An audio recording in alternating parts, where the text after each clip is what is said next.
नमस्कार। आज हम डिस्कस करेंगे ईपीएस पेंशन कैलकुलेशन, जिसमें हम समझेंगे कि आपको कितनी पेंशन मिलेगी और कैसे कैलकुलेट की जा सकती है।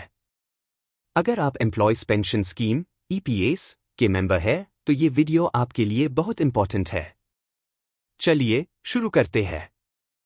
ईपीएस पेंशन का कैलकुलेशन आपके टोटल सर्विस पीरियड और सैलरी पर डिपेंड करता है। इस वीडियो के माध्यम से हम ये समझेंगे ईपीएस पेंशन का फॉर्मूला क्या है, पास्ट और प्रेजेंट सर्विस का इंपैक्ट कैसे पड़ता है, प्रोराटा पेंशन कैलकुलेशन का एग्जैक्ट प्रोसेस क्या है। ईपीएस पेंशन के 3 मेजर कंपोनेंट्स होते हैं। पहले, पास्ट सर्विस, जो सर्विस 16 नवंबर 1995 से पहले की गई हो। दूसरे, सर्विस 1, जो 16 नवंबर 1995 से 31 अगस्त 2014 के बीच की गई हो। तीसरे, सर्विस 2, जो 1 सितंबर 2014 से रिटायरमेंट या एग्जिट डेट तक की हो। पेंशनेबल सर्विस का मतलब है कितने साल तक आपने ईपीएस स्कीम में कंट्रीब्यूट किया है। बिफोर 16 नवंबर 1995, 16 नवंबर 1995 to 31 August 2014, 1 September 2014 onwards। Non contributory service, जहां पेंशन फंड में कंट्रीब्यूशन नहीं आया, वो सर्विस काउंट नहीं होती। ईपीएस पेंशन कैलकुलेट करने का ऑफिशियल फॉर्मूला है pension is equal to pensionable service times pensionable salary divided by 70। जितनी ज्यादा पेंशनेबल सैलरी और पेंशनेबल सर्विस होगी, उतनी ज्यादा पेंशन मिलेगी। अब हम फाइनल पेंशन कैलकुलेशन देखेंगे। Total pension is equal to past service pension plus service 1 pension plus service 2 pension. हर सर्विस टाइप का इंडिविजुअल पेंशन अलग से कंप्यूट होता है और टोटल पेंशन के लिए सम लिया जाता है। प्रोराटा पेंशन का मतलब है कि हर सर्विस पीरियड के लिए अलग अलग कैलकुलेशन किया जाता है। हर टाइम पीरियड के लिए डिफरेंट पेंशनेबल सैलरी कंसिडर होती है। अब टोटल पेंशन कैसे मिलेगी, वो कैलकुलेट करेंगे। अगर आपका एम्प्लॉयमेंट 16 नवंबर 1995 से पहले का है तो आपको पास्ट सर्विस बेनिफिट मिलेगा। इसका कैलकुलेशन एक स्पेसिफिक टेबल के मुताबिक होता है। इस कैलकुलेशन का डिटेल्ड एक्सप्लेनेशन के लिए आप हमारे पेंशन कैलकुलेशन वीडियो को रेफर कर सकते हैं। जो एम्प्लॉयज 16 नवंबर 1995 से 31 अगस्त 2014 के बीच काम कर चुके हैं, उनका पेंशन बेनिफिट सर्विस 1 कैटेगरी के अंदर काउंट होता है। इसमें मैक्सिमम पेंशनेबल सैलरी 6,500 रुपीस तक कंसिडर होती थी। मगर हायर पेंशन के केस में पेंशनेबल सैलरी होती है lower of highest monthly salary before 1 सितंबर 2014 and average wages of last 60 months prior to exit from pension scheme. अगर टोटल पेंशनेबल सर्विस 20 ईयर्स से ज़्यादा हो टैप टू ईयर वेटेज मिलता है, वो भी इसे कंपोनेंट में दिया जाता है। कैलकुलेशन का फॉर्मूला सिंपल है, service years times pensionable salary divided by 70। जो एम्प्लॉयज 1 सितंबर 2014 के बाद भी सर्विस कर रहे हैं, उनका पेंशन कैलकुलेशन सर्विस 2 कैटेगरी में होता है। इस पीरियड के लिए मैक्सिमम पेंशनेबल सैलरी 15,000 रुपीस होती थी। मगर हायर पेंशन के केसेस में एवरेज लिया जाता है last 60 months before exit from pension scheme. Formula same है, service years times pensionable salary divided by 70। चलिए एक एग्जाम्पल लेकर समझते हैं। श्री राम प्रकाश, जो 9 फरवरी 1961 को पैदा हुए थे, उन्होंने 8 जुलाई 1994 को सर्विस ज्वाइन की थी और 8 फरवरी 2019 को रिटायर किया। Total service 24 years, 7 months।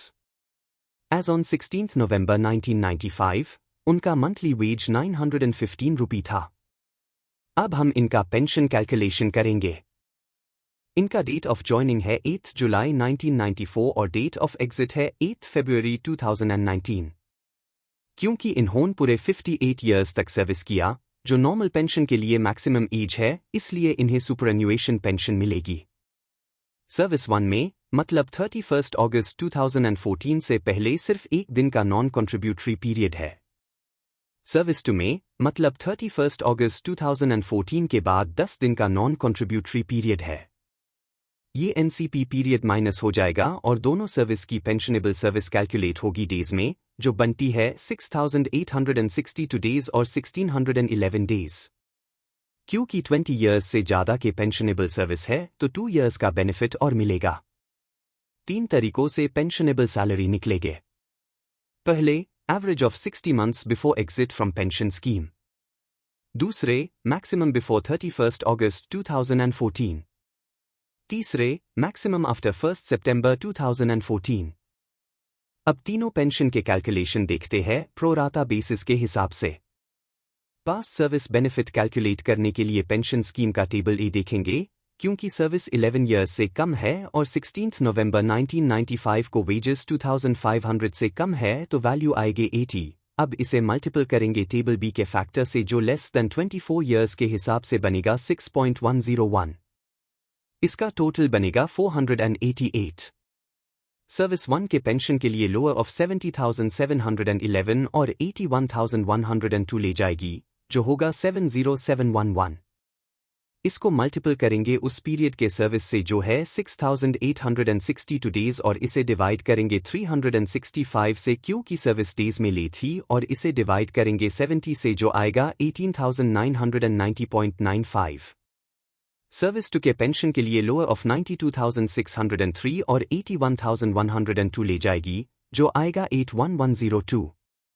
इसको मल्टीपल करेंगे उस पीरियड के सर्विस से जो है 1611 डेज और इसे डिवाइड करेंगे 365 से क्योंकि सर्विस डेज में ली थी और इसे डिवाइड करेंगे 70 से 5113.71।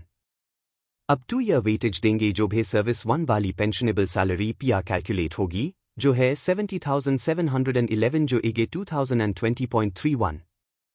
इन सब को ऐड करेंगे तो आएगा 26,613।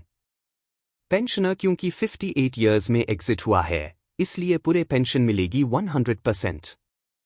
अब देखते हैं कितने होगी फैमिली पेंशन। विडो पेंशन होगी 50% ऑफ मेंबर पेंशन 13,307।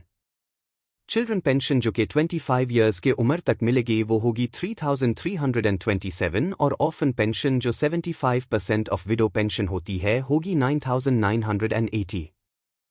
अब देखते हैं कितने अरियर्स मिलेंगे। अरियर्स मिलेंगे जिस डेट से पेंशन मिलने शुरू हुए थे जो इस केस में है 9 फरवरी 2019 और वो मिलेगी लास्ट मंथ तक, जो टोटल बनता है 19,09,039। ओल्ड पेंशन जो अभी तक मेंबर को मिले है वो है 1,68,860।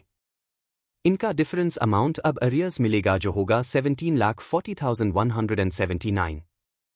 इस अरियर्स पर TDS भी कटेगा जो हम नेक्स्ट वीडियो में समझेंगे।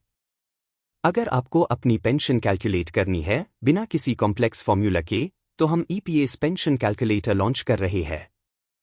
इस कैलकुलेटर की मदद से आप सिर्फ अपनी डिटेल्स डालेंगे और एग्जैक्ट पेंशन अमाउंट जान सकेंगे। कैलकुलेटर को उसे करने के लिए विजिट करें www.babooey.com।